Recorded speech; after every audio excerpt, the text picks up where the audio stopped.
video. We're Hassani and Danielle Pettiford, and we're a real couple with real problems who almost called it quits. I was very frustrated. I became very disconnected, very jaded and cold. We have 4 children, going on 20 years of marriage, and we practice what we preach. Our mission, to change the way couples relate to one another and teach them the skills needed to improve the quality of their relationships. This is the Couples Academy Show. Well, good morning, everyone. Welcome to the Couples Academy Show. My name is Hassani. And I'm Danielle. And we're here again for another great morning to get into some great content because we have a lot to share with you here this morning. We've been talking about relationships, marriage, infidelity, overcoming hard times and difficult situations. And we want to keep this conversation going to make sure that you get exactly what you need. But before we get started, a couple things. Number one, February the 19th through the 21st, Last Chance Weekend. We have 2 more slots. Don't miss out. It's exactly what you need. Absolutely. So get started with that. You know what time it is. Don't forget to like, share, and subscribe, especially you newbies, because you do not want to miss the notification that we're going live. Make sure you share with your friends and your family. And when you come on every morning, make sure that you say, hey, and tell us where you're from. We're keeping track because we're about to fill this map up and we're about to spread this message internationally all around the world.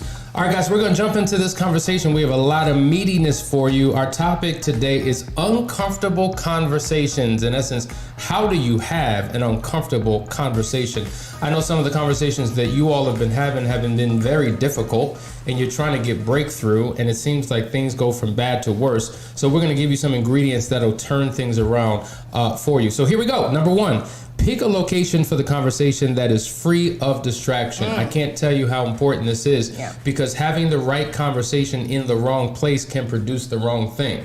So you don't want to have the conversation where your kids are around. You don't want to get them front row seats like it's a movie that they're going to your conversation because you're bringing them in the midst of your crazy. Absolutely. And you know what else? It's also important to know your partner because sometimes there are those of us that don't mind getting into an argument and doing a showdown in public and anywhere, any place is good. The supermarket, in front of your family, in front of anybody. And then you have another personality style that does not want to get into any kind of an altercation in front of people. So you got to be mindful of that. That's why it's so important to pick a private location because there are some people that they don't care where, when, or what. They need to get to the bottom of it. And then you have others that like to sweep it under the rug. Finding a private place to have this conversation is balanced for both of you. Absolutely. And that's where compassion and empathy for your partner comes in and knowing how to show up for them so that the conversation actually does go well.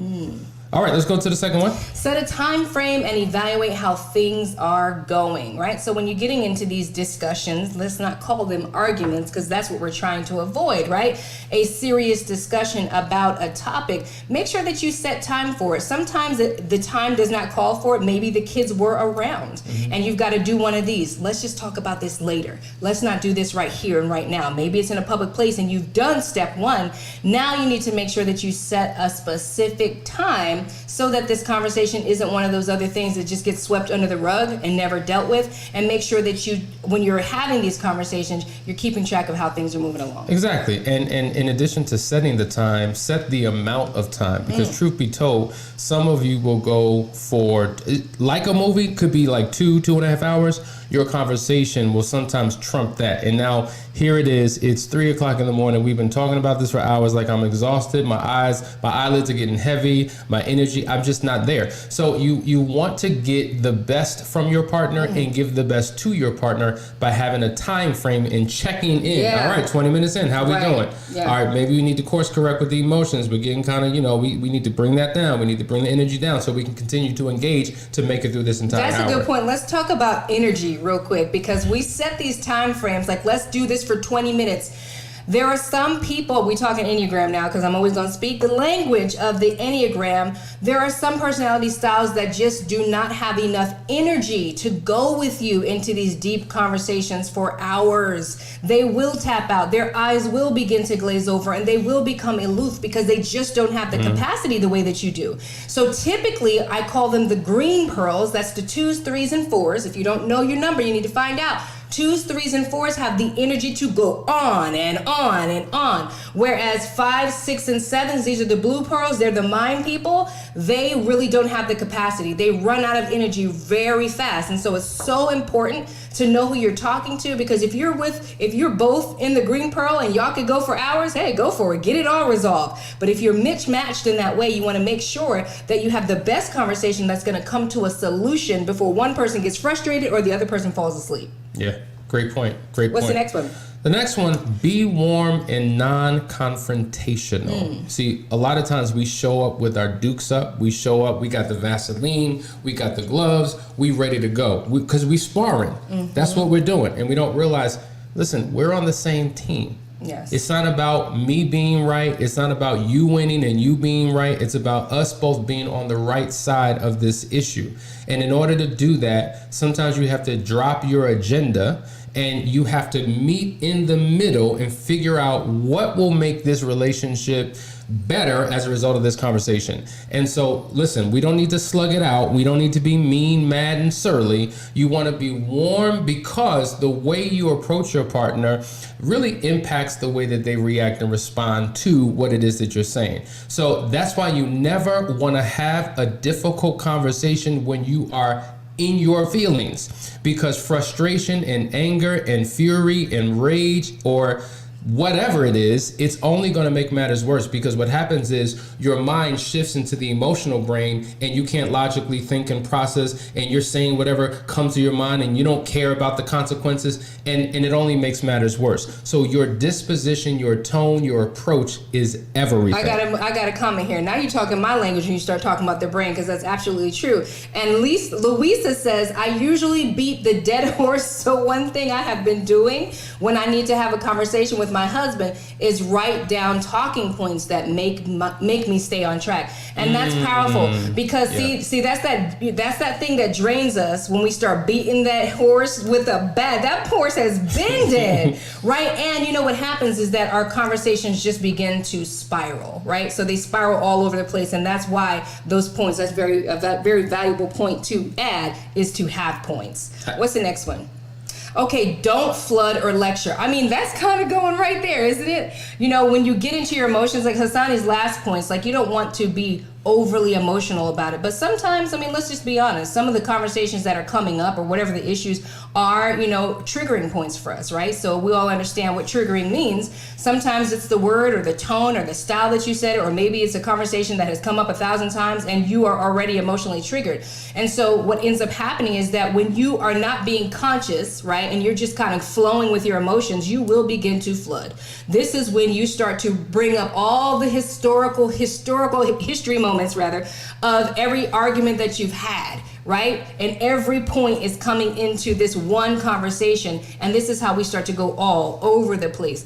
Flooding happens. I think it's about becoming conscious in the midst of it, and like Hassani said, in that, dial it back. That's why we say take a pause, take a moment to get yourself together, and then reapproach the conversation. Because when we begin to flood, we really don't get anywhere. Now both of you are triggered, and nobody's really coming to any resolution when you're at that point. And then when you start lecturing, you got to keep in mind, it comes across as this parent, child, teacher, student type of relational dynamic, where the partner's being scolded, and you have this biographical dissertation of why things are the way things are, and they're just supposed to sit there and listen. They can't have an opinion. They can't do anything because you're just going in. And going in doesn't mean being rude, nasty, yelling, cursing, and screaming. It could just be, listen, I'm still talking, and 45 minutes later, I'm on my third point.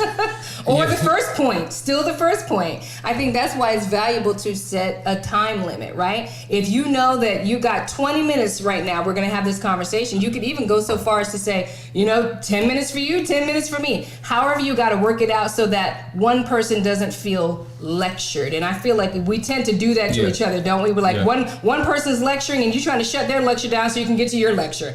The big idea is no lecturing, no flooding. And lecture implies that I need to teach you something.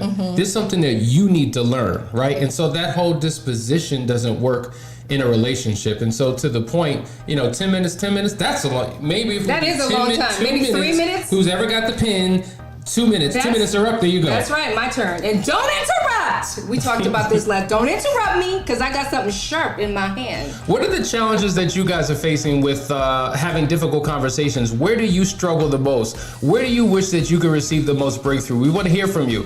Post your comments right here. You're watching the Couples Academy Show. We'll be right back.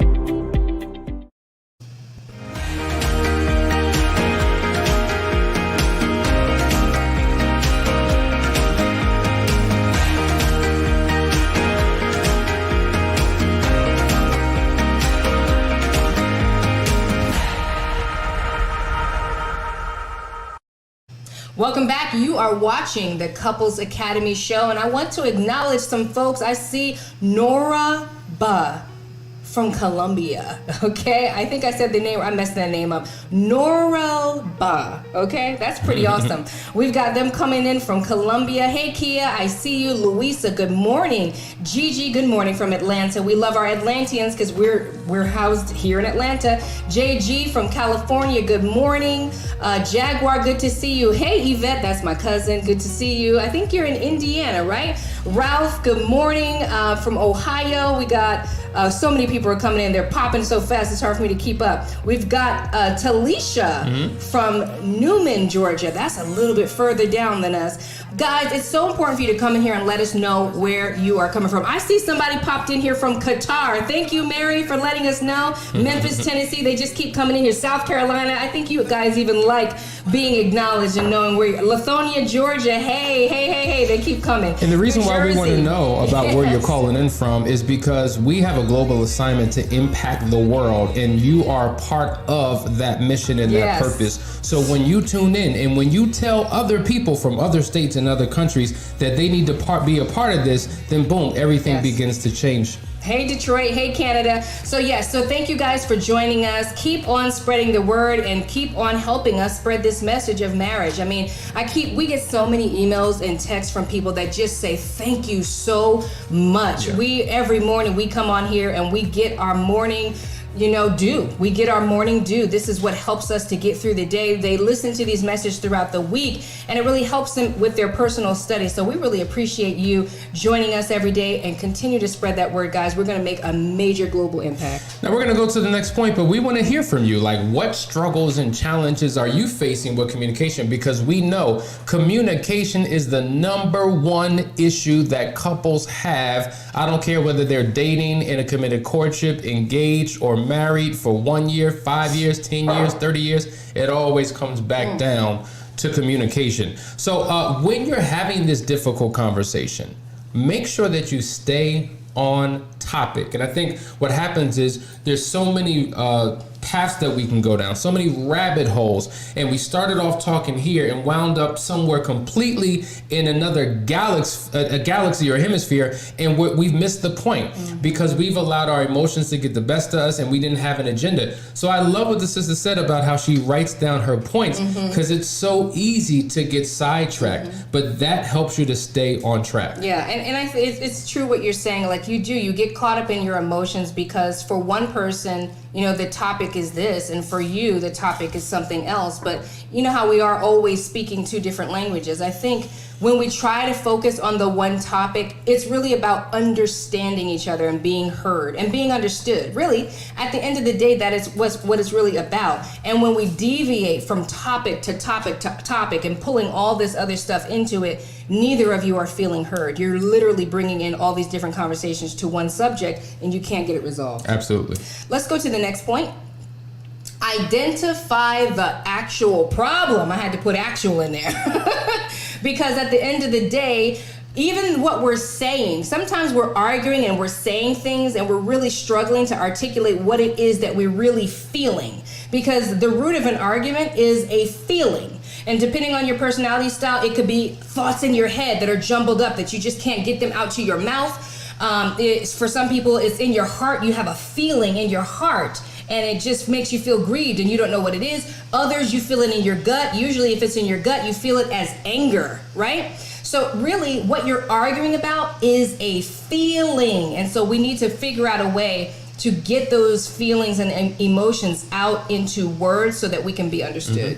And when you're identifying the problem, why this is important is, have you ever been in a conversation with your spouse and hours later, days later, when the emotions have subsided, you realize, wait a minute, we're not even talking about the same thing. I'm talking about this, you're talking about that. We're not on the same page.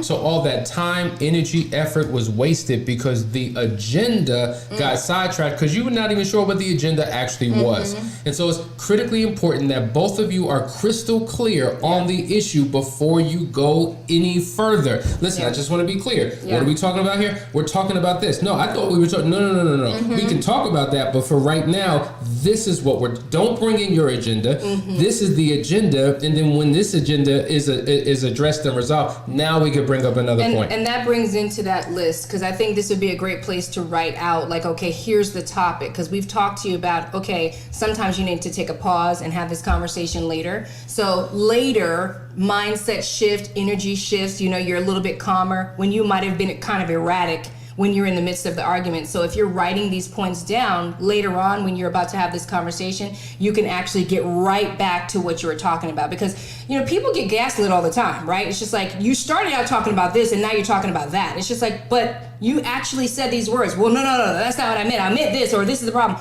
You really need to actually have some evidence, It helps both of you stay on track. It holds you both accountable. So that's another place where you might actually write down the topic, write down the points that you're going to discuss later so that when you come back to the table, you can actually discuss the actual topic. So if you're hearing this, show up with a pad and pen. Like, listen, I just don't want to have an opportunity to throw my emotions all over the place. I want something productive to come out of this conversation. So let us show up like we would any meeting, because that's what this is. This is a meeting of our minds and our hearts to resolve an issue. I got a comment here from JD. He says, I struggle with never being able to complete my point without being interrupted, and makes me lose what I wanted to say because I'm interrupted with a new issue.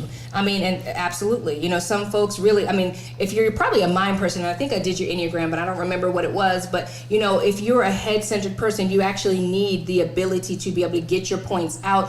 Interrupting and breaking the point is hard to get back to it, especially if you're talking to somebody who knows how to argue loops and circles around you, and you done brought 10 topics into this conversation. Now you're lost and you're not able to get your point. And this is why, if a couple wants to have a conversation that produces something, you follow the rules of engagement as it relates to communicating and having these conversations. And it's about talking about those rules before you can get started with the conversation. Like, that's what we need to be aware of, because some of us have a natural ability to interrupt, to scream, to shout, to shut down, to have an attitude and a tone. So addressing all of that up front clears the space to have a healthy environment for a productive conversation. So that's what we would encourage you to do. Listen, we have so many comments from you all that we want to acknowledge as soon as we get back. We'll be right back after this quick break. You're watching the Couples Academy show. Stay tuned.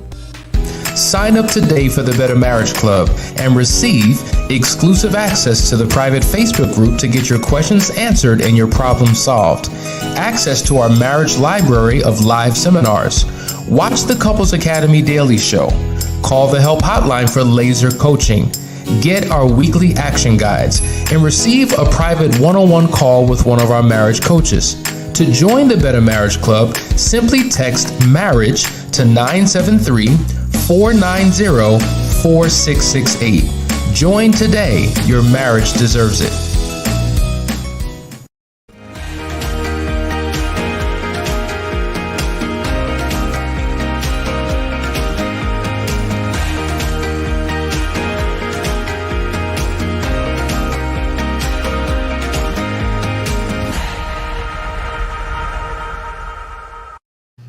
Welcome back. You are watching the Couples Academy show, and we want to jump to your comments here. I got one here from Henry. He says, my wife constantly deflects, and when we do talk, she talks about everything other than the issue.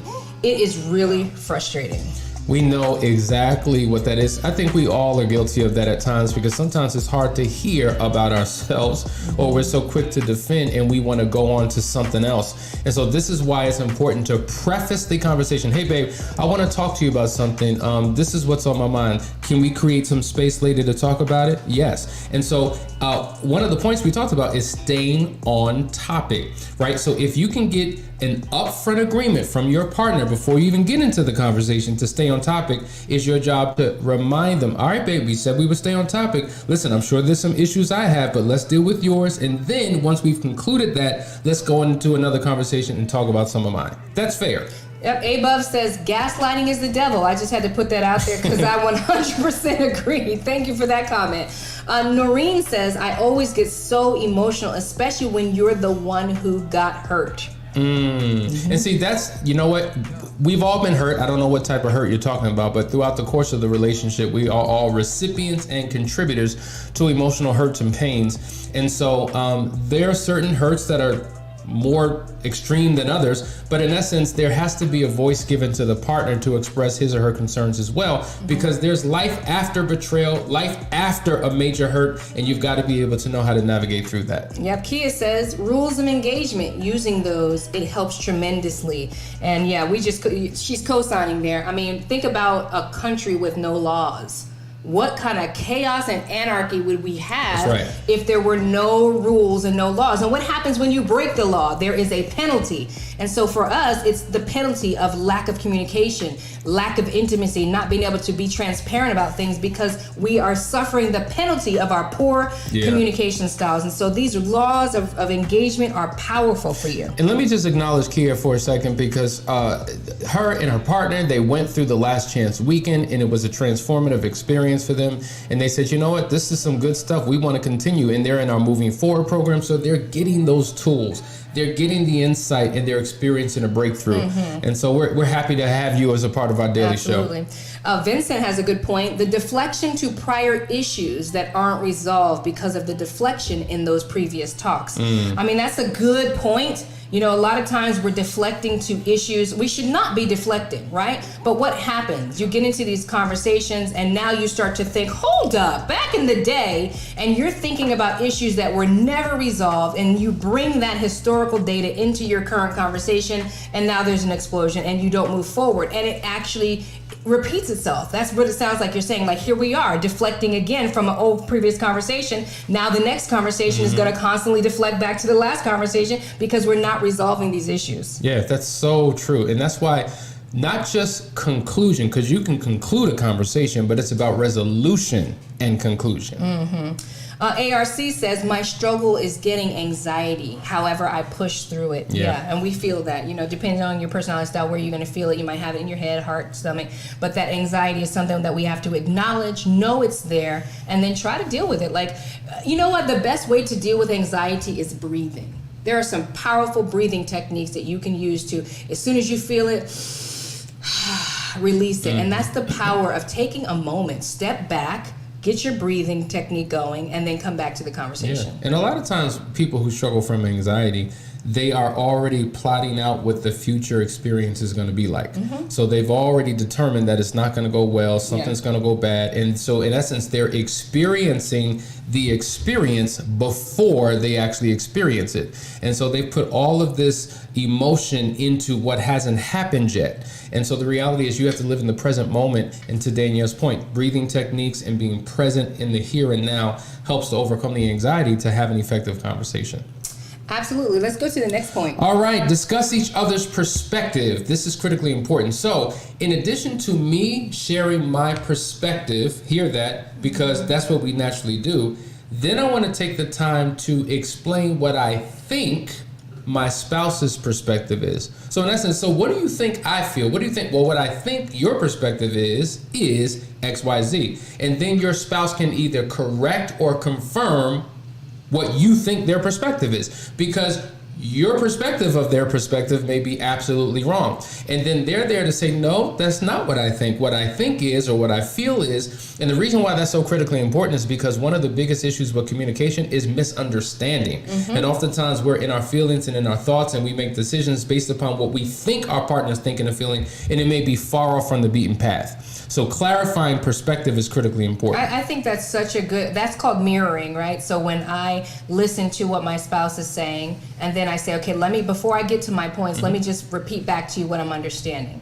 You're saying this. That clarifying point is good, because a lot of times we're really not hearing our partner, what they're actually saying. We have our perceptions and our opinions. We put our perspective on the situation, right? We make assumptions. And a lot of times we're literally sitting there listening with assumptions. I already know what you're going to say. I already know what you mean by this, right? And so instead, we're pausing all of that activity that's going on in our mind to only receive. And I know that's hard, but I promise you there's a reward in the end. People think, well, if I don't have it on my mind, what I want to say, then I'm going to forget it. You won't forget it, because it's not about you making your point. It's about you hearing the point of your spouse. Once you hear it and you repeat it back to them, then we go to the next step, which is clarify how the problem is impacting the marriage, right? So now that you have understanding and there's clarity about what the issue is, now there's an opportunity for you to express, okay, this is how this is really affecting me. This is how I feel about it.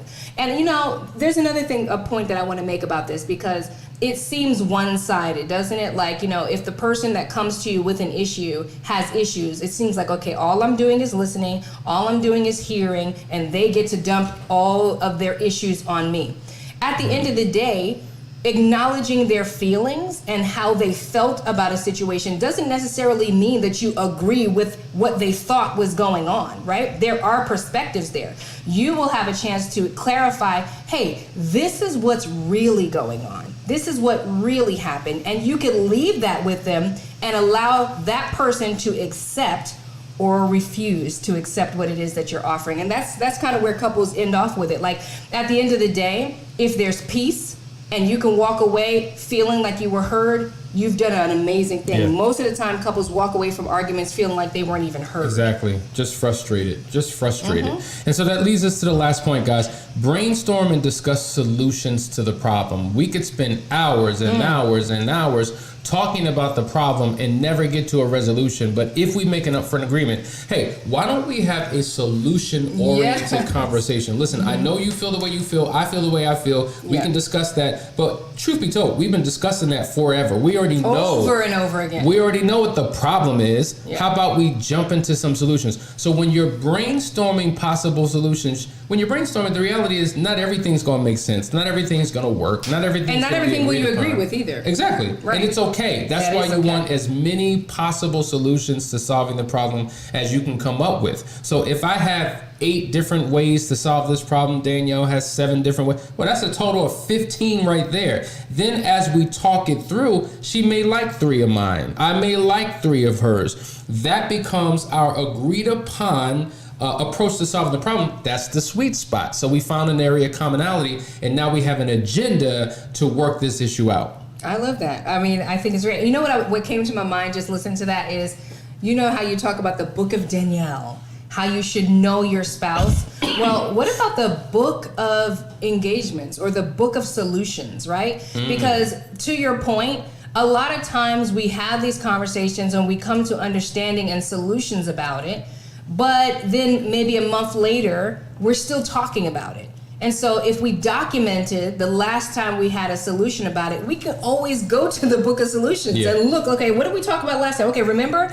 That would help many people because some folks don't have a record on their minds. Like, you get into these arguments and they say, well, give me a point. Tell me when. Some folks can say, back in 1997 on March 13th, some people have that ability. I do not, right? So I'm going to need it to be written down because I don't remember. I'm not recording all these points unless I do.